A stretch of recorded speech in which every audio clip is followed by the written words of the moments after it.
Hello, college English class. This is the last in the informational lectures about the Romantic era poetry. From here, we'll be moving on to a Blake blog.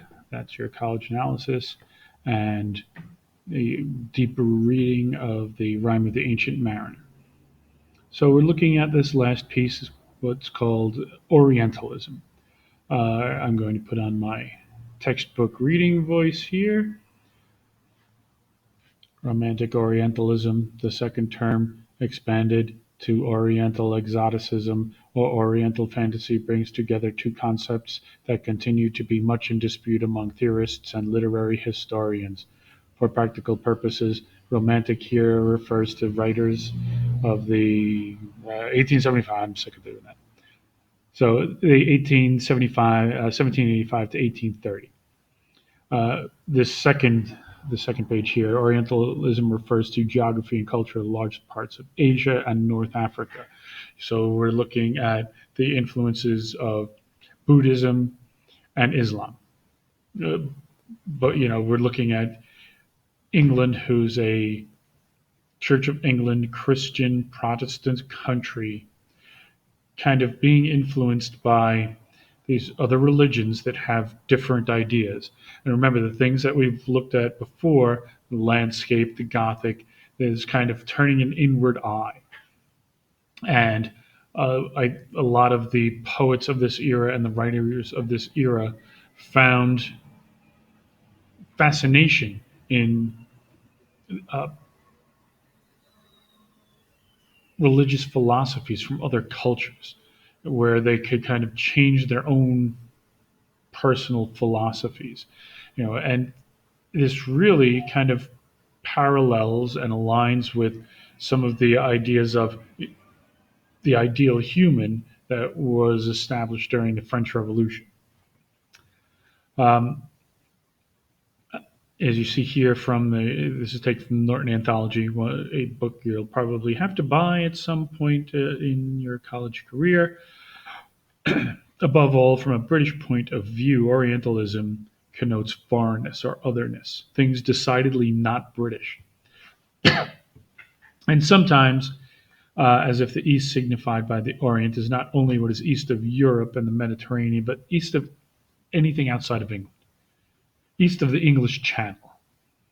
So it's not that they're just writing about things in Egypt and Northern Africa or in Japan or in Peking or anything like that. Most of these writers probably would not have the opportunity to visit these places. Sure, they definitely visit Europe. That's really not much of a jump. They would have seen that this is also, this is the period of uh, of imperialism where the British were digging up countries and bringing all of this stuff, all of the stuff from Egypt back. They were famous for it. The Explorers Club. The poem that we're going to look at, Ozymandias, by Shelley. He went to a museum in Italy, though I think it was, and saw a statue of Rama Tut, also known as Ozymandias, and was inspired to write this poem. So it's these things that are decidedly not the English countryside, not the English landscapes, not Scotland, not Ireland, British, but otherworldly. I'll read for this lecture. I'll read closely Ozymandias. You'll read on your own if you're at home. The Kubla Khan. You can read that and look for this kind of otherworldliness, the quality of that. If you're in school, we'll look at that more closely. So, I met a traveler, the poem begins, from an antique land, who said two vast trunkless legs of stone stand in the desert. Near them, on the sand, half shrunk, a shattered visage lies, whose frown and wrinkled lip and sneer of cold command tell that its sculptor told its sculptor well those passions read, which yet survive, stamped on these lifeless things, the hand that mocked them, and the heart that fed. On the pedestal these words appear: My name is Ozymandias, King of kings. Look on my works, ye mighty, and despair. Nothing besides remains. Round the decay of that colossal wreck, boundless and bare, the lone and level sands stretch far away.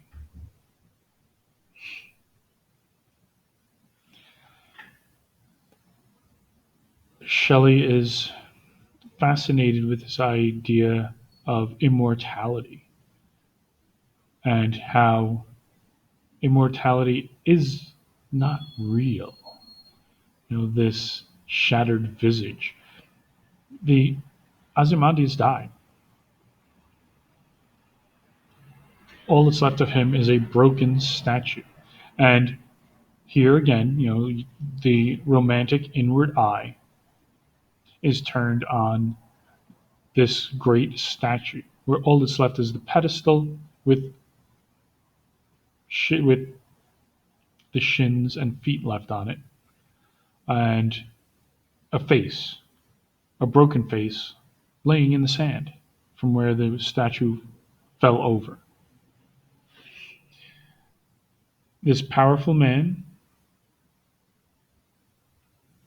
is gone, and all that is left is the lone and level sands that stretch far away. Look at the structure of this poem. It might help you figure out what's going on. And that is really one of the more famous poems of the Orientalism. Kubla Khan, we'll look closely at in class. The famous story for this, so you can read it on your own. Coleridge was asleep one night and had this dream, and he woke from this dream and started writing this poem frantically. And a friend of his knocked on the door, and he went and he answered it. And they sat and they talked for an hour, and he went back to write on the page, and the poem was gone. So that's all that's here. Coleridge is who wrote the poem we're going to look at closely, the Rime of the Ancient Mariner.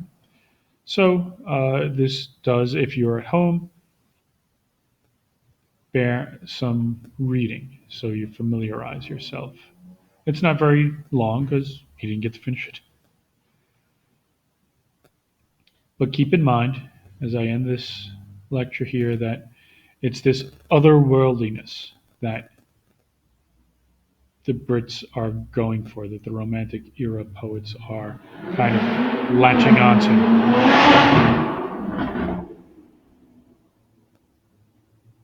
He's got a fast car.